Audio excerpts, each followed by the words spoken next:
পরীক্ষা ছিল কলেজে, আমরা কিন্তু সকল পরীক্ষা বয়কট করে দিয়েছি। ছাত্র সভাপতি মোর্শেদ আলম তরুণ, সদস্য সচিব সেলিব্রেশন শরীফ দুজন উপস্থিত ছিল। তারা দাঁড়িয়েছিল, তারা আদেশ দিচ্ছে সাধারণ শিক্ষার্থীর উপরে হামলা করার জন্য। এটা কোনো অনাকাঙ্ক্ষিত কাহিনী না, তাকে খুন করা হয়েছে। যতদিন না আমার ভাইয়ের মৃত্যুর সুষ্ঠু বিচার হয়, ততদিন আমরা এই জিনিসটা চালিয়ে যাব। তারা মনে জুলের আন্দোলন কথা ভুলে গেছে যে ছাত্ররা পারলে কি পারে, এবং যতদিন না আমাদের যে এই দাবিগুলো মেনে নেওয়া হবে, আমরা আমাদের এই আন্দোলনটা চালিয়ে যাবো। এবং আমাদের পরীক্ষা ছিল কলেজে, আমরা কিন্তু সকল পরীক্ষা বয়কট করে দিয়েছি।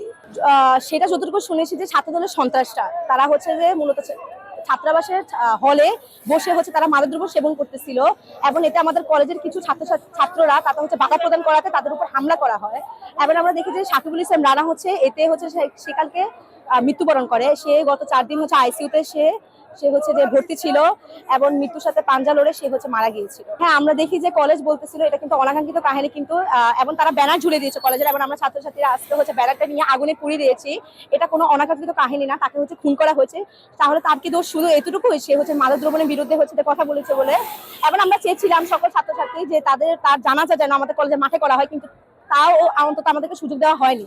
কলেজ ছাত্রাবাসে সেদিন আমরা সাধারণ শিক্ষার্থীরা ছাত্রাবাসে অবস্থান করার পরে আমরা জানতে পারি ছাত্রদলের সভাপতি তরুণ মোর্শেদ সমর্থক কিছু নেতাকর্মী এবং বহিরাগত নেতাকর্মীরা মাদকদ্রব্য সেবন করছিল।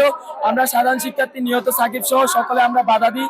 বাধা দেওয়ার পরে ছাত্রদলের সভাপতি মোর্শেদ আলম তরুণ এবং সদস্য সচিব সেলিব্রেশন সেলিমের নেতৃত্বে 100 থেকে 150 জন নেতাকর্মীরা আমাদের উপরে অতর্কিত হামলা চালায়। 2 জন গুরুতর আহত, 2 জনকে ঢাকা মেডিকেলে ভর্তি করানো হয় এবং একজনকে প্রশান্তি হসপিটালে ট্রান্সফার করা। আমরা প্রশাসনকে বলছি তেজগাঁ কলেজ ছাত্রাবাসে যে সিসিটিভি ফুটেজটি রয়েছে সেটি উদ্ধার করা হোক। সেখানে স্পষ্ট দেখা যাবে সেলিম আমার উপর আক্রমণ করছে। সেখানে সম্পূর্ণ ভিডিও আছে। তেজগাঁও ছাত্র সভাপতি মোর্শেদ আলম তরুণ, সদস্য সচিব সেলিব্রেশন শরীফ 2 জন উপস্থিত ছিল। তারা দাঁড়িয়েছিল, তারা আদেশ দিচ্ছে সাধারণ শিক্ষার্থীর উপরে হামলা করার জন্য।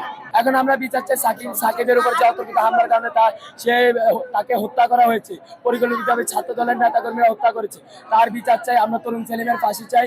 তরুণ সেলিমকে বিচার করতে হবে, তরুণ সেলিম বয়কট করতে হবে, তাদের বিরুদ্ধে প্রশাসন ব্যবস্থা নিতে হবে। আমরা কলেজ প্রশাসনের কাছে সবকিছু জানিয়েছি। কলেজ প্রশাসন আমাদের কোনো পক্ষ নেয়নি। তারা কেন ছাত্র দলকে ভয় পায়, তারা সবাই কেন ছাত্র দলের পক্ষ নিচ্ছে আমরা জানি না।